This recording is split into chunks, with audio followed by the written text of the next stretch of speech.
Bonjour à tous, donc dans cette vidéo nous allons regarder l'exercice résolu page 204 du manuel Attier donc en physique-chimie au niveau seconde générale. Donc l'exercice est le suivant. Donc on vous dit une pierre de curling modélisée par son centre de gravité G se déplace donc en ligne droite sur la piste de 42 mètres. L'action des balayeurs permet d'éliminer les forces de frottement exercées par la piste sur la pierre. Puisqu'il n'y a de force qui s'oppose au mouvement du système, la valeur de la vitesse de la pierre est alors constante.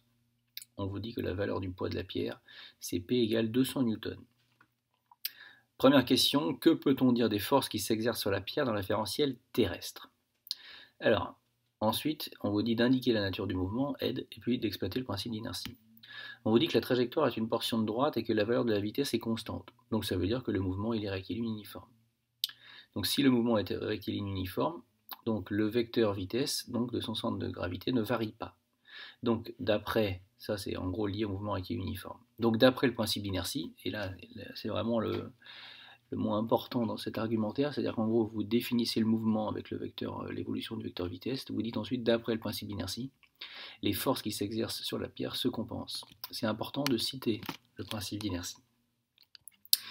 Petit b, faire le bilan des forces qui s'exercent sur la pierre, puis donner, en les justifiant, leurs caractéristiques. Les forces qui s'exercent sur la pierre dans le référentiel terrestre sont le poids de la pierre et la force exercée par la piste sur la pierre, donc qui est exercée par la piste sur la pierre, comme je viens de le dire. Par définition, ces forces se compensent. Donc la force exercée par la piste sur la pierre plus P, vecteur, le poids, égale à 0. Ça, c'est la définition de somme des forces égale à 0. Elles ont donc la même direction, la même valeur, et des sens contraires. Puisque ici, regardez bien, si vous avez cette égalité-là, que vous passez le poids de l'autre côté, ça veut dire que F de piste sur pierre égale moins P. Et donc vous faites apparaître le sens contraire. Donc même direction, même valeur, P égale F de la piste sur la pierre égale 200, puisque le poids vaut 200, la force exercée par la piste vaut 200 newtons.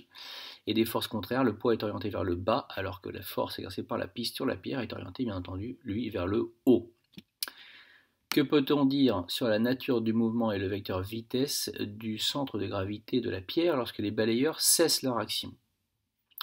Alors, lorsque les balayeurs ils cessent leur action, comme on vous l'a dit là, en fait ils balayent pour éliminer les frottements. Ça veut dire que dans ce cas-là, les forces de frottement s'ajoutent. S'ajoute donc à la force exercée par la piste et au poids. Et donc si la force exercée par la piste plus le poids se compense et que vous rajoutez des forces de frottement, la somme vectorielle de toutes les forces ne peut pas être nulle puisque la somme des deux égale à 0. Si vous ajoutez une troisième, vous n'obtenez pas 0, puisque 0 plus une force, ça donnera une force, et donc la somme ne sera pas nulle.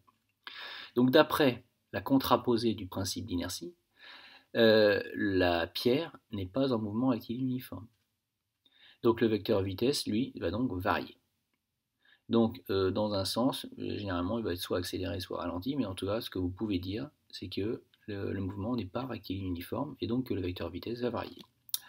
Voilà, j'espère que le détail de cet exercice vous sera utile.